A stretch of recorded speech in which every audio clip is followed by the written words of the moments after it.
Hello, and welcome to The Future of Law is Today. I'm your host, Cheskino. Today's guest is Arthur Rothrock. Arthur is the co-founder and CEO of Legion, an AI drafting platform built exclusively for California litigators. He serves on the planning committee for the ABA's AI and Robotics National Institute and has taught CLE courses on AI for lawyers through both CEB and the American Inns of Court. Arthur is a practicing litigation attorney who started using AI to enhance his own casework, and the results changed how he practiced. Motions that used to take days were done in hours, but the time back mattered more than the time saved. With drafting no longer consuming the bulk of his time, he could focus on strategy, sharpen his arguments, and win more for his clients. That experience became the foundation for Legion. Arthur built the platform because the speed was nice, but the real payoff was better work product. In Arthur's view, litigators who adopt AI thoughtfully can go toe-to-toe with firms that have 10 times the headcount. He built Legion to put that advantage in the hands of every California litigator.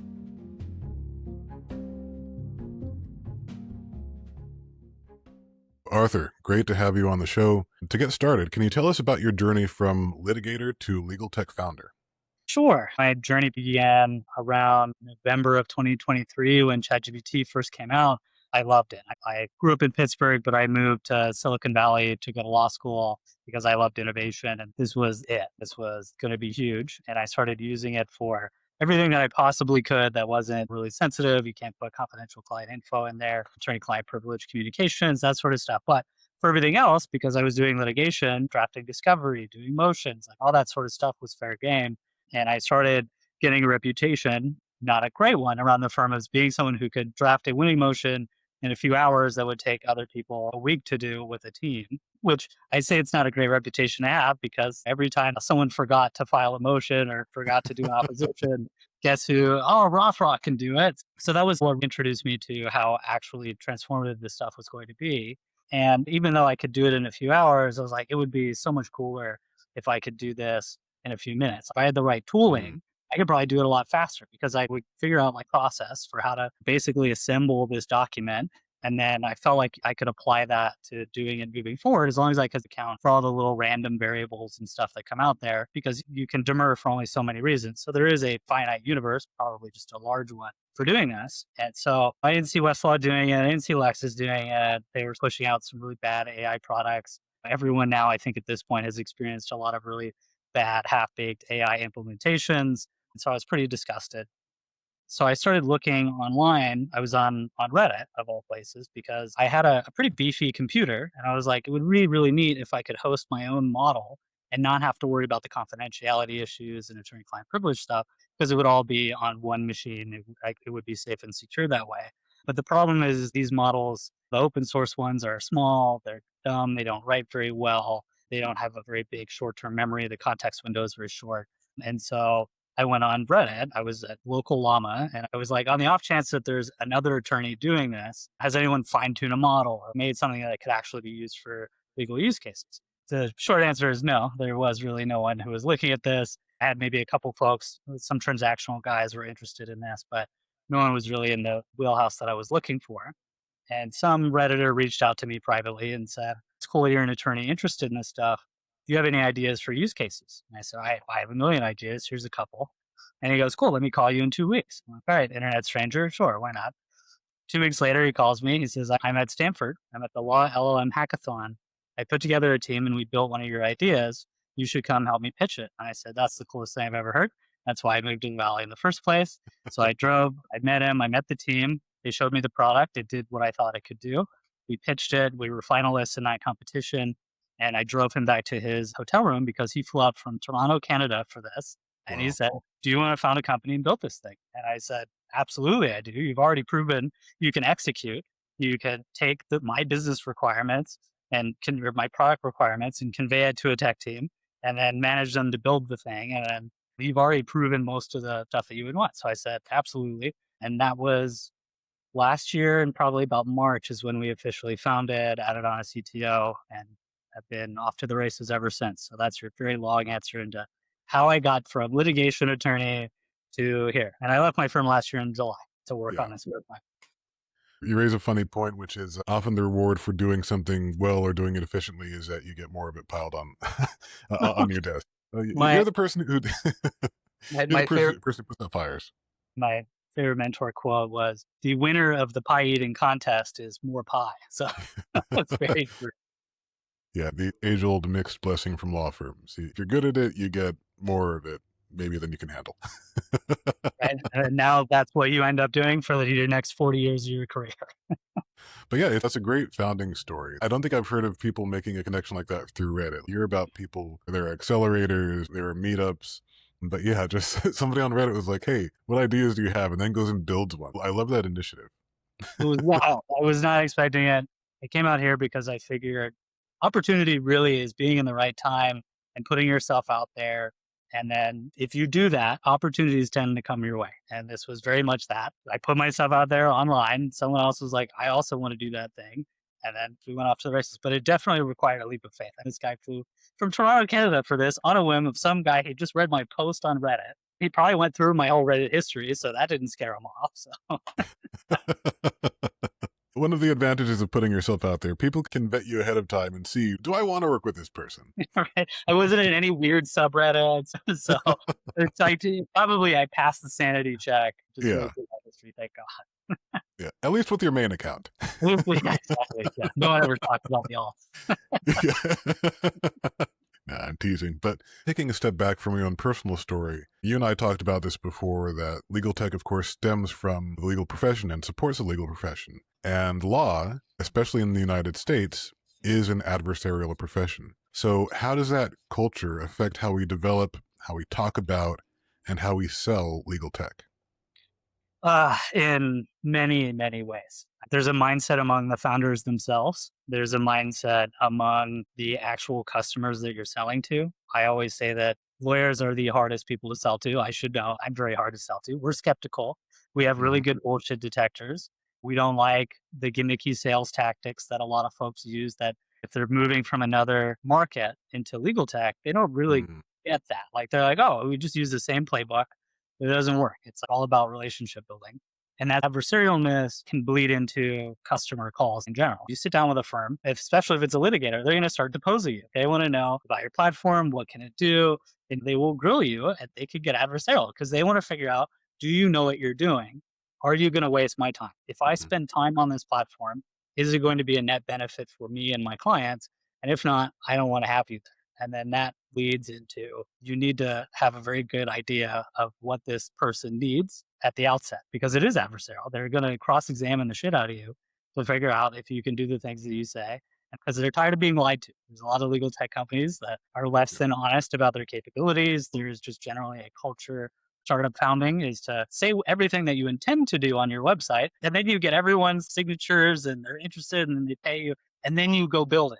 That's not really how it works here. You really need to build something first and then give it to them because they're going to want to see it. They don't want a video. They don't want a fake demo that you can just set up for yourself. It can be very difficult. And then that adversarialness also can bleed into the companies themselves because I'm a litigator. I have a philosophy for how I like to negotiate things. I think that you can catch more flies with honey.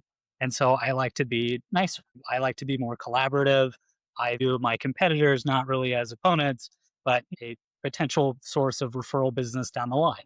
If you have a good relationship with opposing counsel, you beat them up, they respect you. Now maybe they want you to be co-counsel on a case that they bring in. And it also means that they treat you better and they give you extensions or they'll trust your word over things, which results in better things for your client as well. I have that same approach with our business here where I see a competitor, I want to learn from them. I want to work with them on things if I can. I want to include them in events that I'm doing because by associating with each other, that's social proof. And if it doesn't work out for them, then maybe I have potential hires there. I know them, I like them, maybe I like their work, then I could potentially absorb them. Or for whatever reason, maybe Legion doesn't work out, it can get absorbed by them. Rising tide raises all ships, sort of a situation. But as in business, so too in litigation, you have the folks that are more, I would describe as bulldogs. Everything is a zero sum game.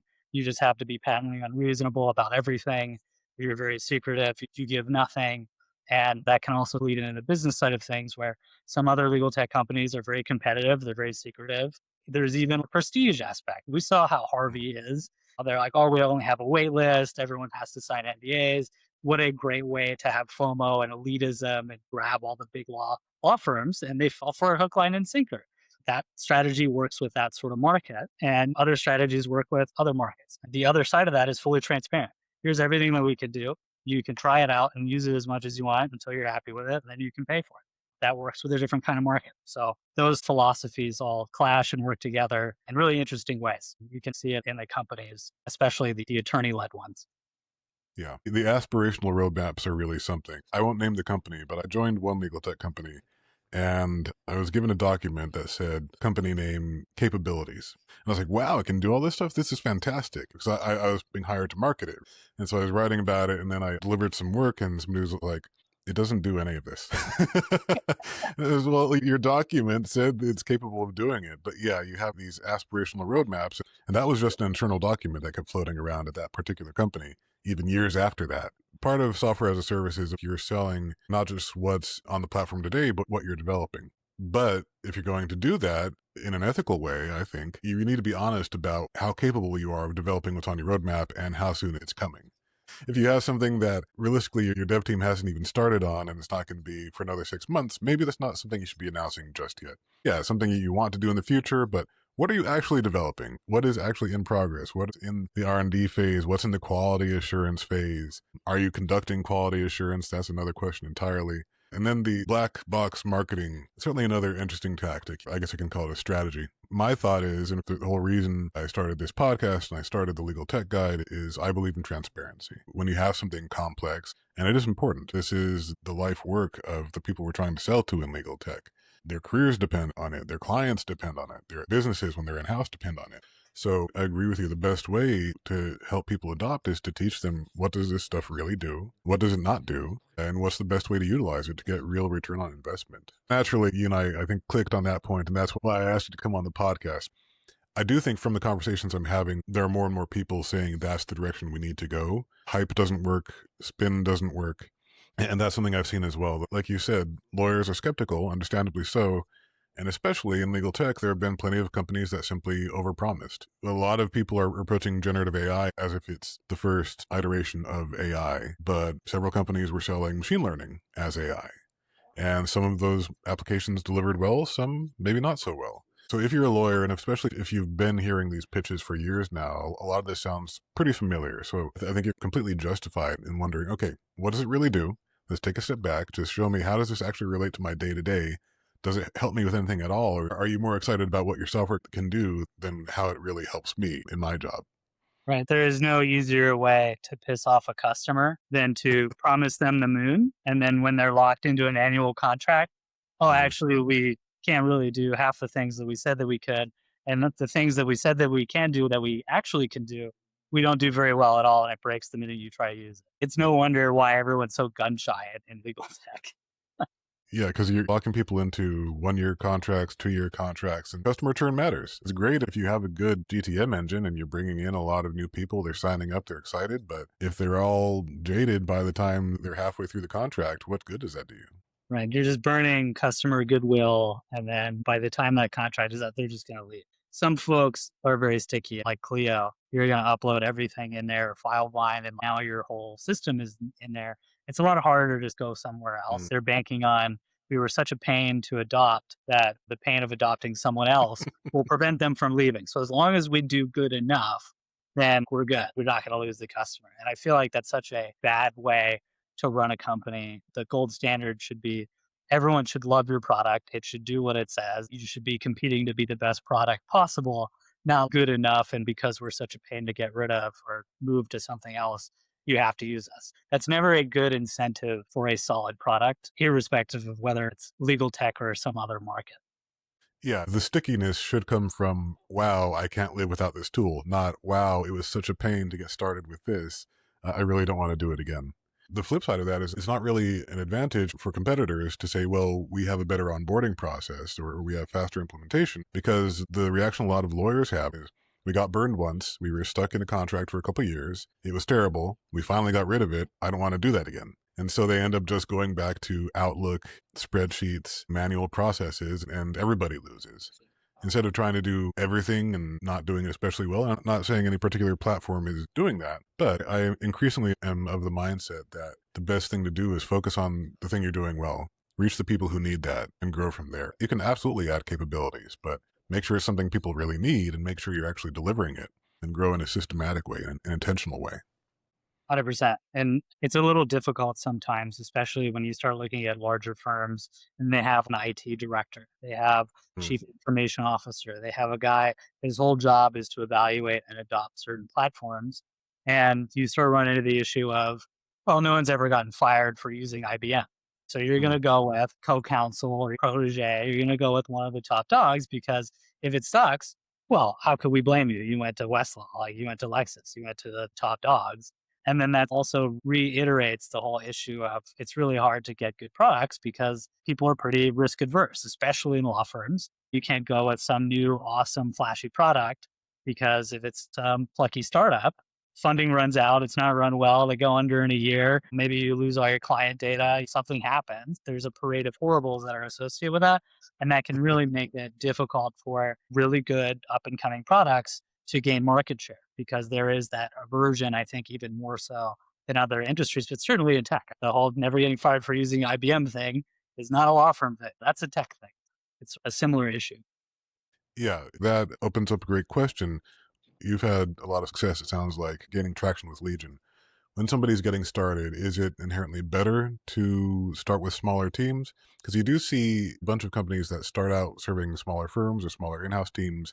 And then I'm not saying they should do this, but this is just the fact of the matter. A bunch of them try to pivot toward enterprise facing after that. What are your thoughts about that?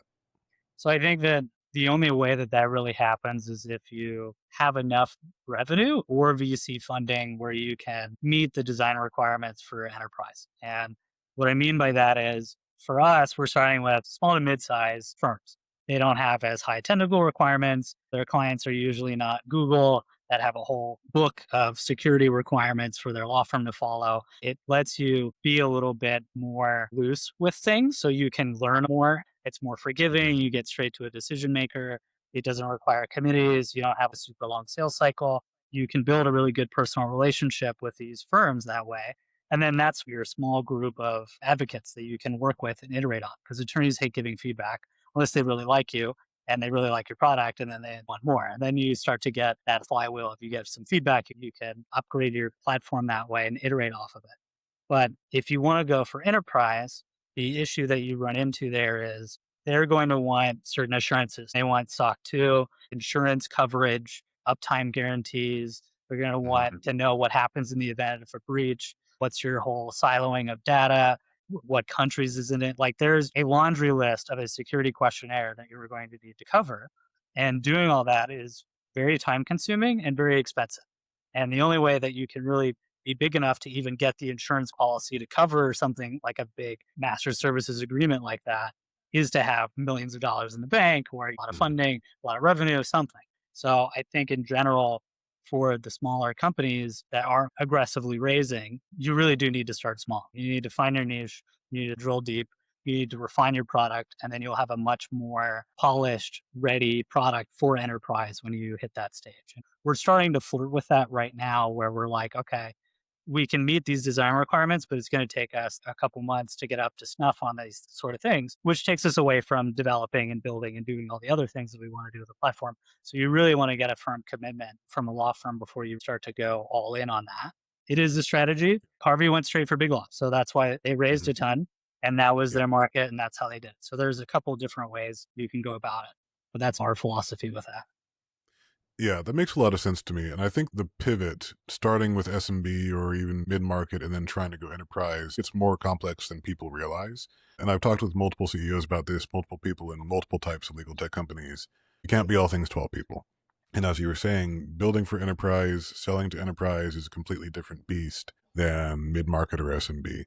Nothing wrong with it. I'm not saying one is better than the other, but sales cycles are longer. Like you said, there are committees, there are super strenuous security requirements. You're basically changing your entire business model. If you start out SMB or you start out mid market and you try to pivot to enterprise, you really need to know that you have that commitment and that the customers you want to serve are the enterprise customers. And another thing that comes to mind is from the marketing side, top of funnel, who you're trying to reach, how many people you're trying to reach. There are only so many companies in the Fortune 500. So there are only so many law firms in the AmLaw 100. So if you are going enterprise, you really have to understand it's a very different game. You're not serving the same numbers of people. Slower deal velocity, yes, deals are larger, but there's a much smaller pool. You're dealing with incumbent players who are already serving them. Whether they're serving them well is up for debate with regard to any given type of software. But yeah, you really do need to know what you're getting into as a founder if you want to make that pivot or you want to start off right off the bat as enterprise. And especially if you fumble. To your point, your market's small. And so if you burn goodwill and then they don't want to do it anymore, you only have so many chances when you're operating at that level. So you Yeah. got to be really confident or ready that your product is going to do very well and be well liked.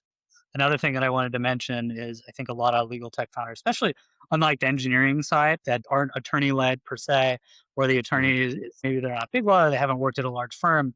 Adoption of new tech is not just a logically this makes sense or this works. It can be a very political thing, Yeah. not just a committee, but if your software is only appealing to transactional, then all the other partners who are in litigation are like, well, why is this coming out of my bottom line to pay for some software for the transactional guys?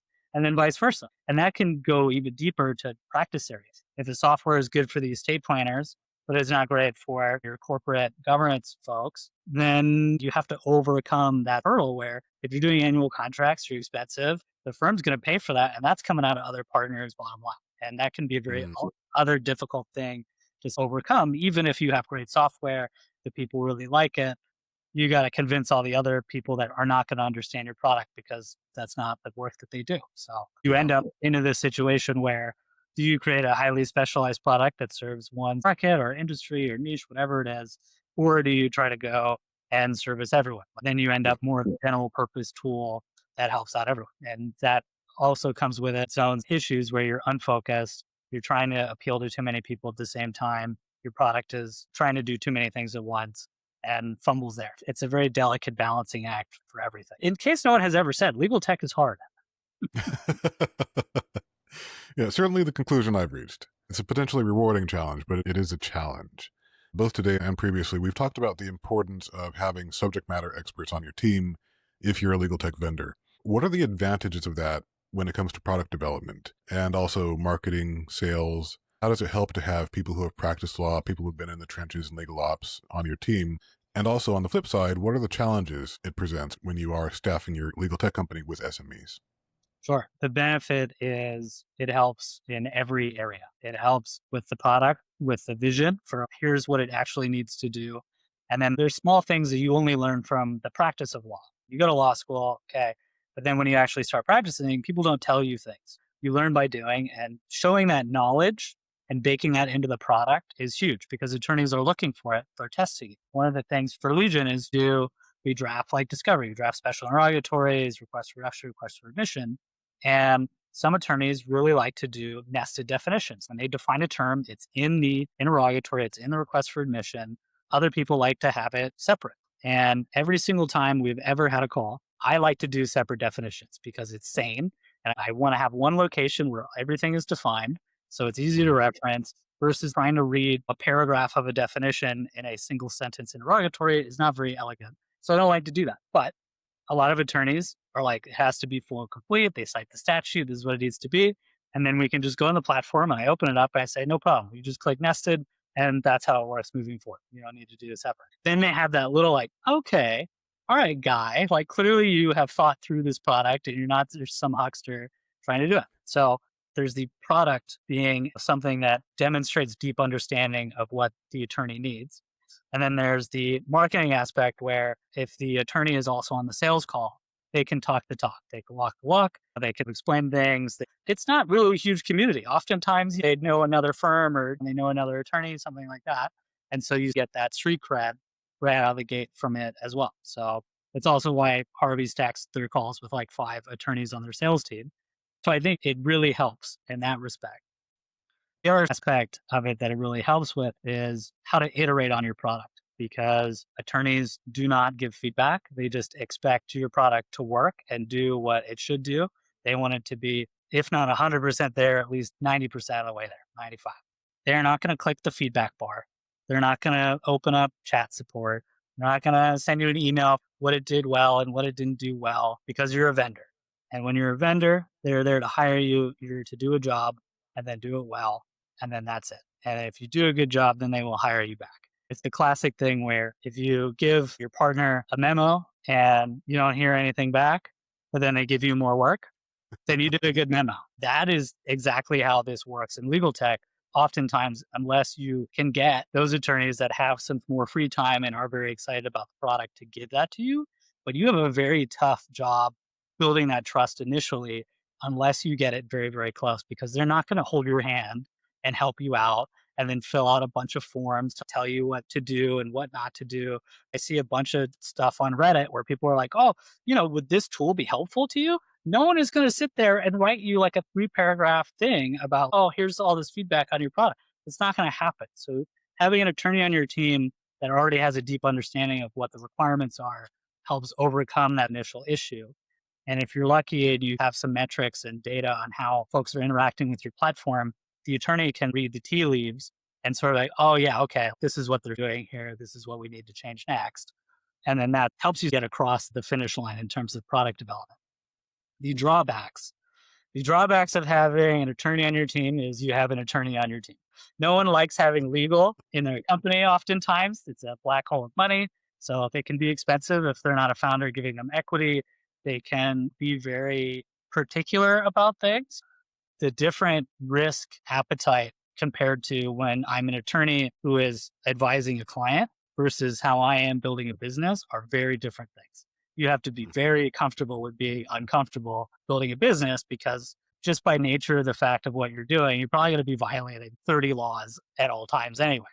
You're not getting paid. You're violating employment laws. Who knows? There's always something going on there, but you really have to figure out, what do we need to spend time on? Because if you have an attorney who's like, oh, we need to have all this compliance stuff done, we need to have all this done, there's just no way. You're never going to build a product. You're never going to build a company.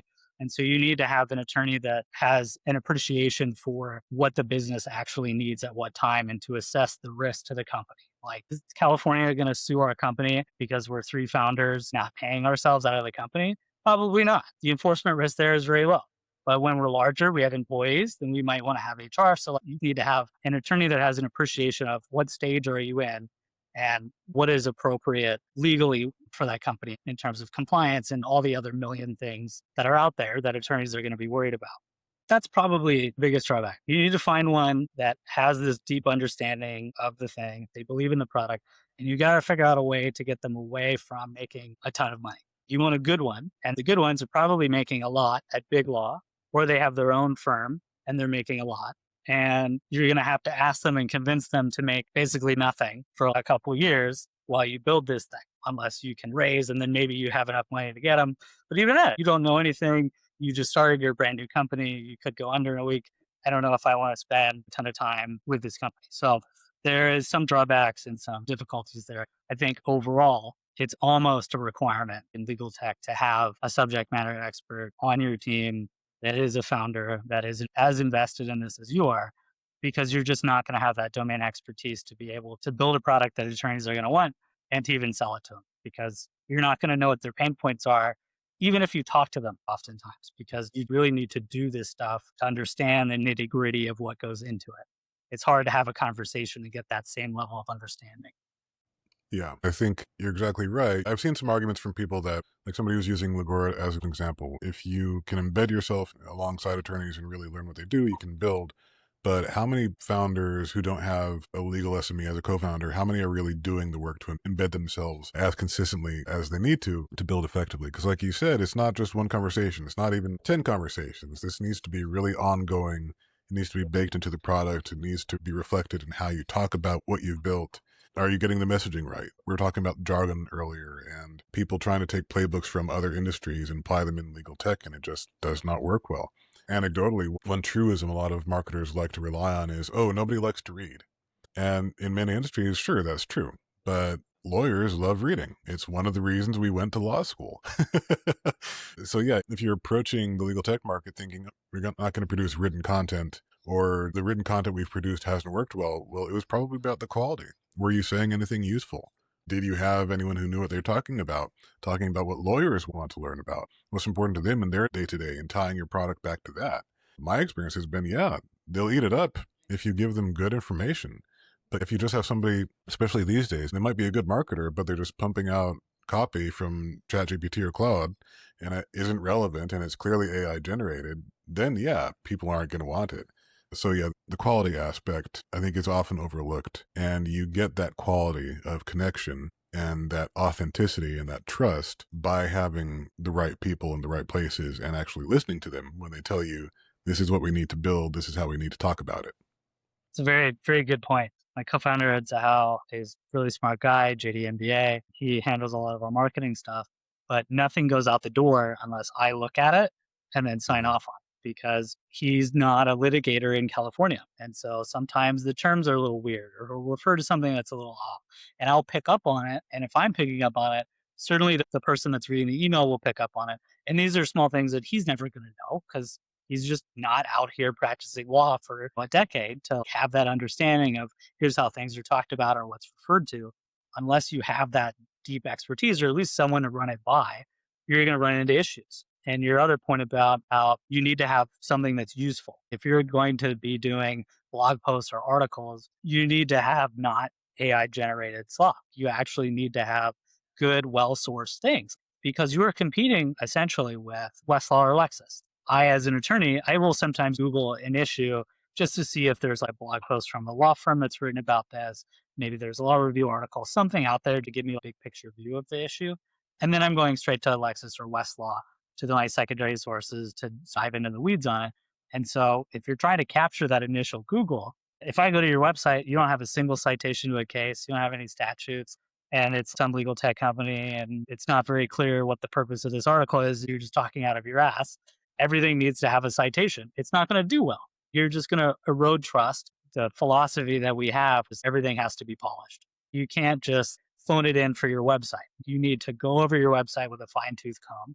You need to make sure all the copy is correct, the punctuation is correct, the grammar is correct, because attorneys will pick up on if you didn't put a period somewhere, or if you didn't capitalize a word that should have been capitalized, or you capitalize a word that is never capitalized. Those little details add up and that erodes trust. And again, if you're an engineer who's using AI or you outsource your website design to someone else, you get killed on that. People are going to look at your website and they want to evaluate you at the outset. Is your attention to detail on your website, the first impression that I have of you, is that good?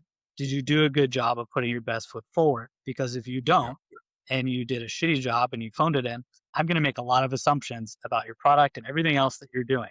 If you didn't do a good job on the website, probably your product you also did an equally bad job on. The reason for that is because of how we are as lawyers.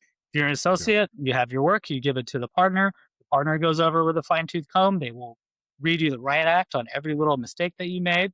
And then the thing that you send to the client is perfect and flawless because the client will read your work. And if you messed up something, like God forbid you spell their name wrong, they're going to have zero confidence in your ability to represent them. And that standard applies to law firm vendors as well. Yeah. Everything you just said is music to my ears because this is a point I have been harping on for years now, and it's difficult to convince people who are not lawyers of the importance of even just simple things like proper punctuation. Like you said, if you're missing a period, if you didn't capitalize something or you did capitalize something that shouldn't have been capitalized, lawyers will pick that apart. And if you appear to be sloppy, not by your standard, but by a lawyer's standard, they're not going to trust that you're, and frankly, I agree with them. They're not going to trust that you're putting any more care into your product or into the customer experience than you put into your web copy or whatever it is you're putting out there. So yeah, absolutely. And I think that that gets back to what we were talking about with having the right mindset and really understanding the mindset of whom you're trying to reach. You, if you have an engineering background or a GTM background and you're coming into it, you're saying, oh, come on, nobody cares. Nobody's reading this. Nobody's going to care about what we have to say anyway. Yeah, if you're selling to people who do care and they do put in the time to research and to read what you're writing, at least if it's worthwhile, and you put out, like you said, a bunch of crap, AI slop, it's full of errors. One company I won't name, on their homepage, they're promising fast implementation, but then they have clearly an AI generated page to capture keyword traffic, and it's saying expect implementation 3 to 6 months. Clearly, whoever generated it just copied and pasted it. They didn't stop and say, oh yeah, this conflicts directly with our messaging on the homepage. Yeah, you see a lot of that. Like lying. Yeah, yeah, exactly. You see a lot of that. And I am inclined to agree. If you're cutting corners and just trying to rush stuff out the door, whether it's marketing copy or sales brochures or whatever. Is your product team really doing that much better? Is your engineering team really paying that much more attention to detail? Maybe it's just the lawyer in me talking, but I'm inclined to agree. Teams in general and organizations follow their leaders. A lot of people like to say, oh, startups are chaotic. But really, it's not startups, it's individual leaders. If you have no sense of direction, your team will have no sense of direction. If you are organized, your team will be organized. And I've seen this play out, multiple teams, multiple types of functions. The organization, the team follows the cadence and the level of organization and the level of discipline that the leader brings to it. I think that's 100% true. It really depends on the leader, of course, but you can really see the person who's leading a product in their product in some ways. I'm pretty disorganized. One example for Legion, I will throw myself under the bus here. And as a result, we end up spending a decent amount of time on, I'll have my mock-up and here's what the new thing needs to be. I lay out the vision. I know exactly how it should work. But then when we start getting into the settings and the little preferences and where we put all these little categories of things, I don't do a great job at that. So as a result, that's usually the last thing that we start fixing. Once we get the product out the door, it does what it should. The work product is immaculate. It works the way that it should. Now we need to go back and look at, okay, how do we actually organize these settings? Does it make sense? We need to figure that out and spend a little bit more time on that. And luckily, Sahao is very detail oriented and he likes to go over things like that with a fine tooth comb so we can button that stuff up. My design philosophy is it needs to be 95% of the way there. We need to build it as quickly as possible. It needs to do exactly what it should do. It needs to be reliable because if it doesn't work or if it breaks, we lose trust.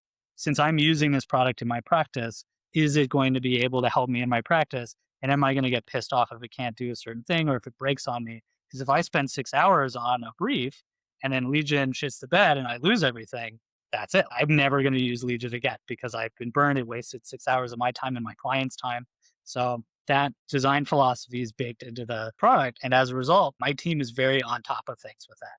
Anytime any little thing goes wrong, we immediately will reach out to the customer and we're like, hey, we're doing a fix right now. We'll have this done in 24 hours. And because there's an urgency there that they are number one. The way that attorneys treat their clients, we treat our customers the same way. And that has to be the case.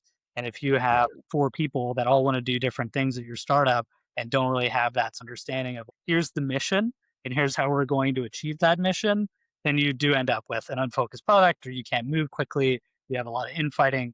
You really do need to have someone conveying the vision and is not only doing that, but also making sure everyone adheres to it and everyone needs to be pulling in the same direction. Otherwise, things don't go very well. We'll just put it that way. Yeah, you illustrate a great point, which is that I think people realize if you want a legal tech startup, you need somebody who understands the practice of law and you need somebody who understands AI. And that's true, AI/software engineering. But yeah, there's also the way people work. In startups, you have that truism I mentioned about, oh, startups are chaotic. And I think that's really a reflection of the type of personality who usually starts a business. Because there are people who come up with a spark, they come up with a new idea, they have a lot of drive, they want to dive into something new, they get it going. And then once they've explored it to their satisfaction, they tend to get bored and they want to move on to the next shiny thing. It's often referred to as entrepreneur syndrome or shiny object syndrome for startup founders. And on the flip side, you have people who they don't necessarily start things up, but they can walk into a situation that is messy and figure out, okay, this is how we clean this up. This is how we build systems around this. This is how we identify what's working. And we make templates, we make processes, we make this repeatable. You look at some founding teams and you kind of wonder, well, what is this person adding? I think you really need not just the functional roles of, say, legal SME plus engineer, but you also need the person with the spark who gets things started and the organizer who takes things and systematizes them and makes them consistent and repeatable, because that's how you actually scale up and you go from that scrappy startup to the one that can grow through Series A all the way to Series D and whatever your goal is in terms of exit. It's very true. Certainly for us, that's the guy who reached out to me on Reddit. He has product management experience. He knows that I don't have any product experience. I'm an attorney. I'm just a giant nerd. I love tech and innovation, but I have a really good workflow. And it's kind of funny in the way that it almost mirrors how it works at a law firm. I will put together, here's how this should be. Here's our PRD. Here's how it should look. I will vibe code a functional mock-up that they can interact with. And then I will sit down with my CTO. I will give everything to him. And then he'll take all that and actually build out the back end and the front end and make it all look pretty and implement it in the platform. And then we have Zahao come in, and Zahao will test it and he'll start nitpicking every little tiny thing. I don't like the copy here of this one word. We should change it to this different word. And that works out really well because I like to convey the vision. I'm having fun building these new products. I don't really like spending the time. All I've done my entire legal career is go look at every single sentence and period and word. But as long as it fulfills the requirements, I'm happy. And my CTO loves building cool shit and he's always adding new things. And then Zahao will come in and he'll start asking, well, why? Why are we doing this? And then he adds a little bit more structure to make sure that we're not going off the rails and just building cool things without a really clear answer to the question of why we're building these things or why we have this setting or why we're doing it a certain way. To your point, I think that that works out really well because a slightly different issue is that there can be a disconnect between what the SME says and what they think the requirements are and what the tech team hears. And that miscommunication, that difficulty in conveying what needs to happen can really slow down teams and mess things up. That has been a huge hurdle for a lot of teams. So not only, yeah, okay, you have an attorney on your team, now what? Now they have to still be good at communicating what it needs to do, and they need to have at least a elementary grasp of the technology underlying it to have an idea of what's possible and how things can be done to have a good understanding of the product. And if you don't have an attorney that can do that, then you certainly need a bridge. You need a third party that can listen to the attorney, that can listen to the tech team, and then be that mediator between the two. So that works. And I think we've been pretty fortunate in this role where I'm nerdy enough where that hasn't been super necessary. But when we start getting into the really crunchy backend stuff or website building type things, then Zahao comes in and helps out a lot with that. So I think that having that trifecta is definitely hugely important. Yeah, that illustrates another great point. Earlier, you were talking about the pros and cons of having lawyers on your team in a startup. You mentioned risk aversion. Do you have the right balance in terms of risk appetite? Because lawyers, especially in a law firm, you're trained to find everything. You're supposed to turn over every stone. There should be absolutely nothing that's a potential risk that you did not catch. That's your job. That's why you're working around the clock. That's why those salaries are so big. That's your existence. But in a startup, you're never going to ship everything if you try to catch every little thing. Business math, there's this one course I took in law school. They called it Analytical Methods for Lawyers. It was kind of like back of the napkin math for lawyers. Understand how business people make decisions. So you look at, okay, yes, this is a potential risk, but what is the likelihood of it happening? What's the magnitude of the loss if it does happen? Is this something we really need to keep ourselves up about at night? And with many risks, you realize, and I've seen and heard a lot of people talk about this going from law firm to in-house as well. So it's not just business roles. It's when you're moving into a business environment and you're expected to do more than just deliver legal analysis, can you weigh risks and can you prioritize?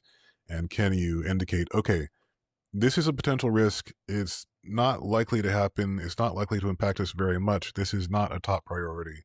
It's something we might get around to someday, as opposed to this is something that's going to put us out of business within the next month if we don't do something about it. I love the stoplight analogy is what I use. Here's the Yeah. issue. Do we have a green light? Is it like yellow? Like, yeah, we could probably do it. It's a little risky, or there's some things that we could do to shore that up to get us closer to a green light. And then is there a red light? We should not do this. We can't not do this thing, that sort of stuff. And then that at least helps contextualize the problem rather than some amorphous, what's the risk? What's the possibility of enforcement? What's the potential fallout? I feel like most of the time there's not a lot of green lights. Yeah, that's a great way to think about it. Just boil it down to a simpler communication system. Is this a big risk? Is this something we need to worry about today or not? Have that shared understanding. This is how we tackle things in this environment so we can grow. Even simpler is this now or not now? Is this a now problem or a not now problem? If this is something that's not now, then I'm not going to worry about it. We'll figure it out later.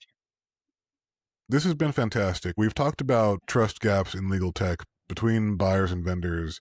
And even at the beginning of the conversation, we were talking about this adversarial mindset. So you have different vendors treating the market as a zero-sum game.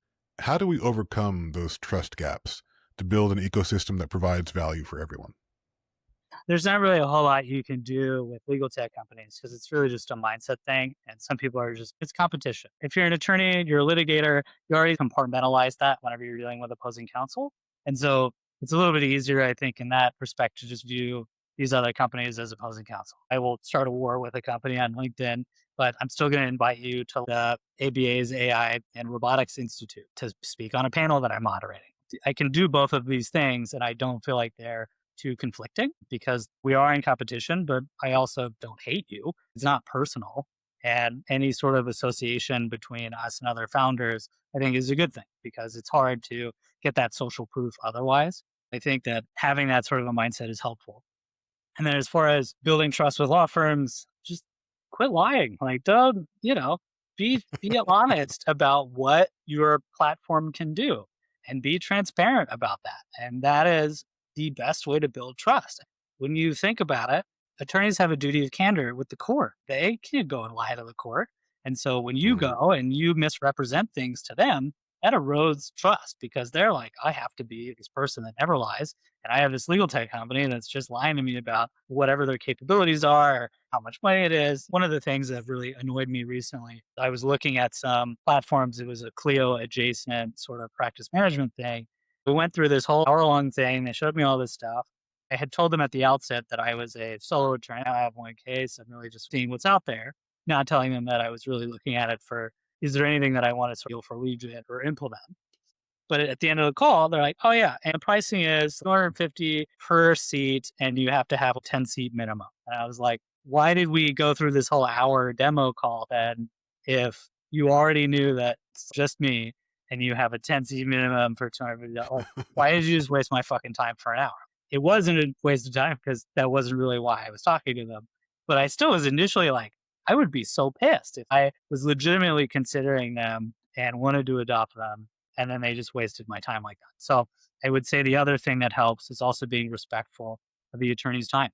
Whenever you Yeah. get into a demo call, ask them if they have a hard stop and make sure you adhere to that. If you budget 30 minutes, make sure that it's 30 minutes and get straight to here's the value prop for them right away and let them ask questions and have all of those answered and don't have a long ass sales cycle. No one wants to have 3, 4 meetings before they actually get the product or the implementation. It takes too long. Can we tackle all of it right away? 30 minutes. Do I want this? Yes or no? Done. Law firms can have long sales cycles and waste your time all day because your time is not valuable compared to theirs. But you have to give them the time of day to be respectful of their time. And I think that would help a lot. The transparency, respect for time, the honesty would help a lot with bridging that gap between legal tech and law firms. If you're not smarter than the attorney, you're not going to pull a fast one. You're not going to get them with a gotcha sales thing. Like, oh, if you sign up now, we'll give you a good deal for like $100 off or whatever. It doesn't work. We know it's all bullshit. So don't try it. Be respectful of their intelligence as well. This is not B2C. And you're not dealing with the unwashed masses here. You're trying to sell to a very well educated, intelligent group of people that all they do for a living is argue and go over everything with a fine tooth comb. The sooner you understand that and design your go-to-market strategy around that, the happier you will be and the more success that you will find. Yeah, that raises a really interesting point. A lot of marketers have understandably idolized Apple for years now. You see, Apple framed consumer tech as magic, and that worked in many ways. I don't think it's working quite as well for them now because they don't have jobs at the head anymore. But people keep trying to emulate that. And to your point, it feels condescending. It feels patronizing. Lawyers are not stupid. They're not uneducated. They may not be highly technical when it comes to understanding like AI architecture and all that. But yeah, they still have pretty good BS meters, most of them. They are trained on being skeptical and being critical and picking apart arguments. That example you shared, if you already said you're just one person, and they know they have a 5-seat minimum, a 10-seat minimum, whatever it is, why are they wasting your time? Probably. For a profession, especially selling to a law firm, it's a profession where their time is what they sell. I remember when I was practicing and a partner, he had this printed out stack of papers just showing hours people had billed in the practice group. And he made the point, this is basically the closest thing we have to inventory. This is our SKU, the billed hour. I think this was in the context of making sure that people were actually billing their hours correctly and all that. And he wanted me to help him make sure we were accurately representing what we had done in this matter. Not me, but the people who had billed on this thing. If you're talking to somebody who their time is their entire livelihood, you need to respect it, even more so than with most people. Like, respect everybody's time. Just respect people because people are people. But even more so with lawyers, their time is their money. It's their entire profession. Just respect it. They're acutely aware of how every 6 minutes of this call, they're like, "Yeah, I could be billing you. Okay. Oh, my bill rate's $700 an hour, and we just spent an hour and you wasted my time. That's 700 bucks. I'm gonna send you a fucking invoice for that. You could have just told me at the beginning that this is our minimum, and then leave it on me to decide whether or not I wanna proceed with the demo call." One of our customers recently was talking to me about an issue. He's very AI forward, obviously, since he's using us, but he had talked with another company and was like, "Hey, I really just want to see your product. I'm not quite sure that I am really a good market for it. I am interested in the tech, and maybe sometime in the future, can we set something up so I can see it?" They're like, "Yeah, no problem." And then they had a 45-minute call, and he's like, "When were we going to look at the product? We've been here talking about this Mhm. for a while. Where's where? Oh, we set a follow-up call where then we actually show you the thing." He's like, "I literally told you at the outset I was not interested. I am not going to buy your product, but I'm very interested in it. So could I just see it? We could do a demo, and I could keep that filed away for in the future if I want it." And they took that and said, "Yeah." And then they did a 45-minute call and wasted his time. He was like, "I was so pissed." And like, so I said, "No, I'm not going to go do another follow-up call with your product. That's it. You lost the trust. I don't care anymore. Your team is obviously shit. If you couldn't respect my time there, I'm not going to bother with your product." So it's very true. Yeah. People in general are changing the way they buy things. And there's so much information available these days. It may not be all reliable, but especially with generative AI in Google, in ChatGPT, Perplexity, people are doing more research than ever. And so the way you sell things, yes, you need informed salespeople and they need to make a connection, but you're not necessarily making a connection with people the same way you did sales calls 10 years ago. So discovery calls may have been good once. That doesn't mean they're good in 2025. I'm not saying every organization should necessarily scrap them, but listening to you talk about that example and that lawyer getting 45 minutes of his time wasted when he said, "I'm not even ready to buy yet." Yeah, it's like people are sticking to these playbooks that maybe you don't scrap them altogether, but you at least adapt them to meet people where they are and to respect how much time people have already put into understanding what you're selling and really just, again, what is the customer journey? Meet them where they are. Don't try to fit them into your cookie cutter approach to sales or whatever you're doing. There is a tension there, I think, between the discovery call and then actually showing them the product. And that's certainly something Hmm. that we talk about quite a bit behind closed doors about how we handle our test drives. So we don't do demos. We have them sit down with their own case files and generate something right there.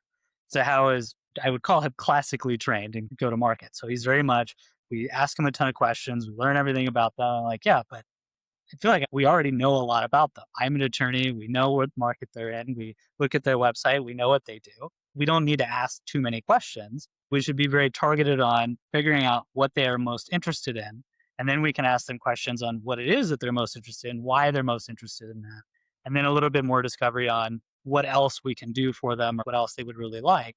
And rather than front load it, we'll ask maybe a couple questions in the beginning, but then we'll go through the test drive. And because it's AI and because we're doing it live, there is some downtime while it's generating and while it's thinking, while it's doing things. And then that's when we'll do the like discovery questions to fill that empty time while that's happening. So they're happy Hmm. because they get to see right away this Yeah. thing works on my stuff. And we're happy because we get to do a little bit of discovery, fill that downtime and figure it out. But I think that if you're trying to ask for multiple sales calls and you want to have one whole call that's just discovery, and then one whole call is demo, you're going to lose people. It's already hard enough to get them into a single meeting, let alone multiple. Why would you risk it? It's a great point. You can be adaptable and you can still get in the discovery you need. You're just restructuring how you interact with people. And it goes back to what you've been saying. Be respectful of them, be respectful of their time, and get the information you need in a way that doesn't force them to accommodate you. 100%. And if they say, I don't have a hard stop, and they're really excited because they saw the complaint builder and like, hey, do you have time to see the discovery builder? I'm like, yeah, I want to see that. And now we have more time because now they want to see a whole new system that we have. And then if they have even more time, then we'll show them another thing. We can do objections to discovery. Now we've shown them the entire platform. And I've had hour and a half or 2 hour calls sometimes with people, but I was very respectful at Mhm. the outset and they were just excited to learn more about what we were doing. And then, so now you can relationship build there, but it has to be with the Yeah. understanding that, do you have time for this? And then they have to be excited about it and want to be there. But if they're feeling like, oh, I have a hard stop or I don't give a shit about this product anymore, then you gotta let them go. You gotta cut them loose because you're only gonna hurt goodwill trying to force it. Yeah, yeah, great point. There was another thing you said that really illustrated the benefit of focusing on what your platform does and not trying to be all things to all people. We were talking earlier about having a really broad platform that tries to encompass a bunch of different functions. And so it can do a bunch of different things for different teams, but you're not necessarily specializing. And I think some of those really far reaching discovery calls where you're trying to figure out, is there any sort of application for the person in front of you? I think that's partly the result of having one of those really sprawling platforms where if you have a really targeted application that can do different things, but it serves a particular person with a particular use case, you don't have to spend as much time searching because you know what you do, you know what you help people do. And assuming you're doing a decent job of lead generation, the people in front of you they do that. And they know what you do. Like, so they just Yeah. want to see it. They want to know, they want you to prove that you can do it. You don't need to waste time with it. It's a great point. Yeah, fantastic. Well, Arthur, this has been a great conversation. Stepping away from all the AI and law and legal tech for a minute. At the end, I like to do a segment I call Keeping It Human, because the point of building all this AI stuff and implementing it is hopefully so that we have more time to be ourselves and spend time with loved ones and on creative pursuits, whatever we want to do. So, keeping it human, what do you have to share with us today? My father is actually a kung fu master.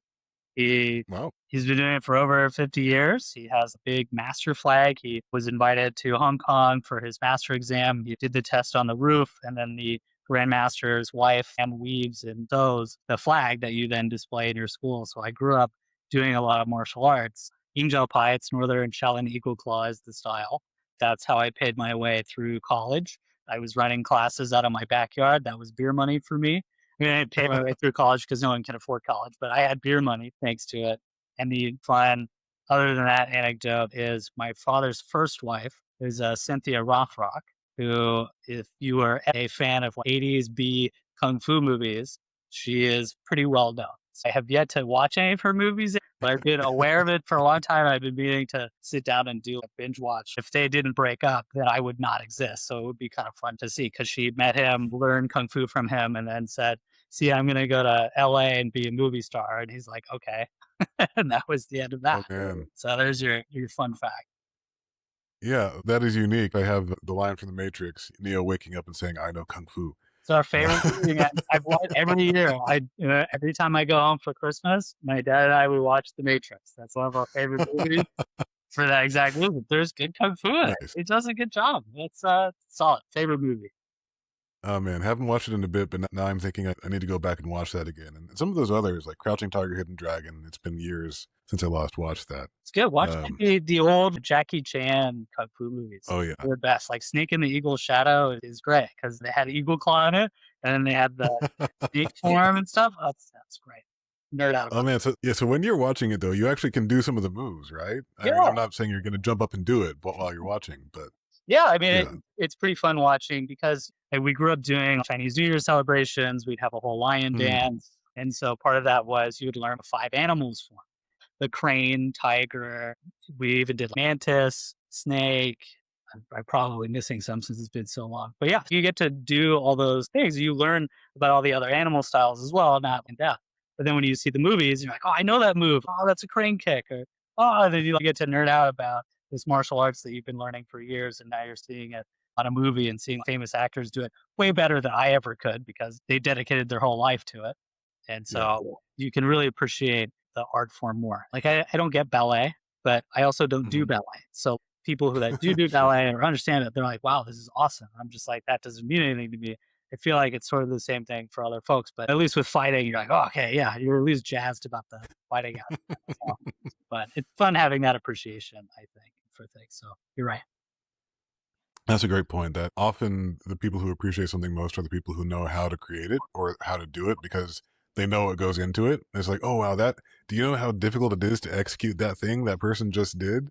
There's the spectacle for people who are just like, oh, wow, cool fight scene. But yeah, when you understand the technique and how much work goes into being able just to do this specific kick or whatever it is, there's another level of appreciation there. To tie it all back to what we've been talking about, it is my favorite thing in potential customer calls when they see the whole product and then it does it in Mm, a few minutes and they're just shell shocked. They're like, you realize how long that would have taken me to do if I had done it myself? That would have taken me 6 hours to do that. And on a yeah. call with you, we just did it in 5 minutes.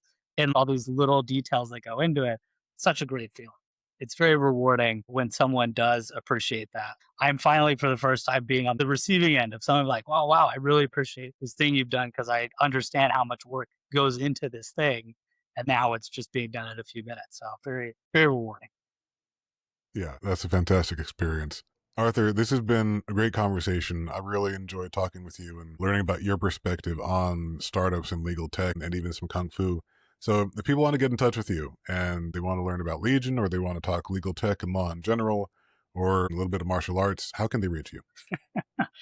Well, I'm an out of shape attorney, so I'm not sure I could help so much with martial arts anymore. But if they want to email me about Legion, the short pitch is we're a litigation support platform. We use AI to draft pleadings, discovery, and motions. We drop everything into a fully formatted Word doc. We try to save as much work for you as possible. Our goal is we want to get you 90% of the way there. And then for the last 10%, we give you all the tools so that you can do it very quickly yourself to get it there. If you want to learn more, you can check us out at legion.law. That's legion.law, Law. And you can email me at arthur@legion.law. And that's ARTHUR at legion.law. Thanks again for having me on the podcast. This was a lot of fun. Yeah, I really enjoyed it. Thank you, Arthur. And thank you, everyone who listened today. I'll catch you next time.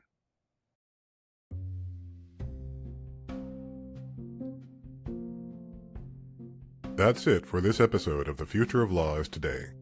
Subscribe for more straight talk on law and legal tech. And share it with someone who still thinks Master of Laws when you say LLM. Thanks for listening.